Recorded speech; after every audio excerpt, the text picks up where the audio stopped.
नमस्कार, primes TV news में आप सभी का स्वागत है और मैं हूं आपके साथ आरती। और चलिए अब देखते हैं देश और प्रदेश से जुड़ी तमाम बड़ी खबरें।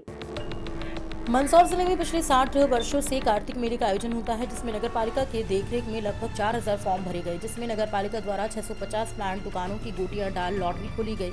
तो वहीं बाहरी व्यापारियों का आरोप है कि नगर पालिका द्वारा अभी सभी यहां के क्षेत्रीय लोगों की दुकानें खुली हैं और स्थानीय लोगों के द्वारा दुकानों को ऊंचे दामों में बेचा जा रहा है।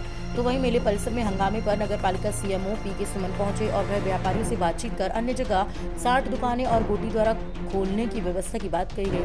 वहीं देखा जाए तो अधिकतर स्थानीय द्वारा दुकानों को 50-50 हजार रुपए तक दुकानें बेची गई हैं, जो कि नगर पालिका मेला समिति पर सवालिया निशान खड़े करती है।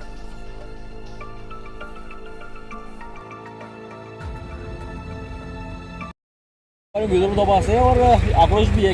उनका कहना है कि उन्होंने कई फॉर्म डाले थे, लेकिन जो है मंदसौर के नाम कई लोगों की दुकानें खुली है और वो इनको जो ब्लैक कर रहे हैं, मतलब जो 2100 का प्लाट है। नहीं, देखिए ऐसा है, हम लोग जैसे हमेशा जो करते आए हैं, हमने सब लोगों से आवेदन उनके बाकायदा आधार कार्ड हमने लिए हैं, उस आधार पर लिया और बाकायदा जो है हमने लॉटरी सिस्टम करके जिसका निकला वो पूरी तरह पारदर्शिता की पूर्ण कार्रवाई करते हुए हमने जो दिया है। अब ये यदि इनका ये आरोप है कि कोई व्यक्ति जिसने लिया है और वो यदि इनको बेच रहा है तो वो मुझे बताएं, हम तो हम लोग उसके खिलाफ कार्रवाई करेंगे, उसका आवंटन निरस्त करेंगे। सर आरोप ये भी है कि 600 ऊपर दुकानें थी और 270 का ही आवंटन किया गया। 635 दुकानें हैं हमारे उसमें। कुछ दुकानें परंपरागत रूप से स्थायी रूप से खाने की जो दुकानें हैं वो लगती हैं, उसमें अलॉटमेंट की स्थिति बनती नहीं है। बाकी मनिहारी और अन्य दुकानें उसमें लॉटरी सिस्टम। कितनी दुकानों का लॉटरी सिस्टम? कुल दुकानें जो है वो 635 है, उसमें से 600 से अधिक मतलब करीब 500 से अधिक दुकानों का जो है वो अलॉटमेंट की कार्रवाई की गई। और अभी हम लोग जो है और कुछ स्पेस हमारे पास रहता है तो हम उस तरीके से जो आरक्षित हैं, मतलब जैसे कोई महिला समूह है, उनको भी हम लोग देंगे। तो ये जो आरोप है सर, इसका क्या नहीं, निराधार है ये आरोप में। मतलब वो तो जो तथाकथित दुकानदार हैं वो कोई तथ्यपरक बात कह ही नहीं रहे हैं, ठीक है। हम आए हैं, उन्हें दुकान नहीं मिली, ठीक है, उचित नहीं है। दुकान नहीं मिली सर, हम आज साल आते ये रोना पड़ता है सर। इलेक्शन लोग कोई 20,000 मांगता है, कोई 25,000 मांगता है, कोई 30,000 मांगता है। किसान को देंगे पैसे? कौन मांगे? सारे दुकान जिसके प्लाट खोले जो मांगता है, नौकर वाला लोकल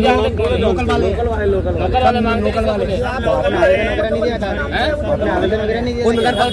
हैं। रोना पड़ता है। हाँ सर, जो आवंटन हुआ ठीक ढंग से नहीं हुआ है, लॉटरी सिस्टम जो वो गलत किया गया है और अब दुकानें ब्लैक में की जा रही है।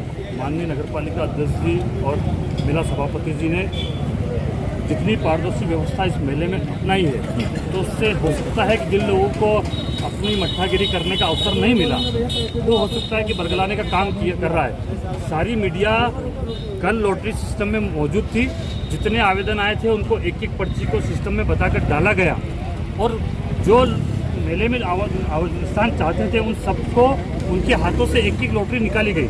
जिनके स्थान आवंटित हो चुके थे उनको बताने के बाद शेष पर्ची उसमें है कि नहीं मटके के अंदर, वो भी सबको रात को 10 बजे तक एक एक व्यक्ति को सुनाकर बताई।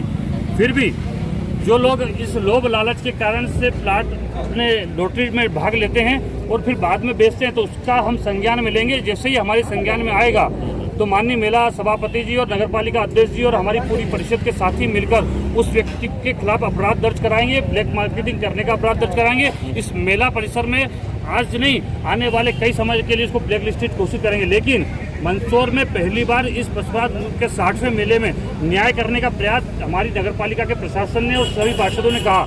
किसी ने किसी प्रकार की मांग, यदि पार्षद का कोई रिपोर्ट कार्ड हो तो बताएं, हमारे किसी कर्मचारी का कोई रिपोर्ट कार्ड हो तो वो बताएं।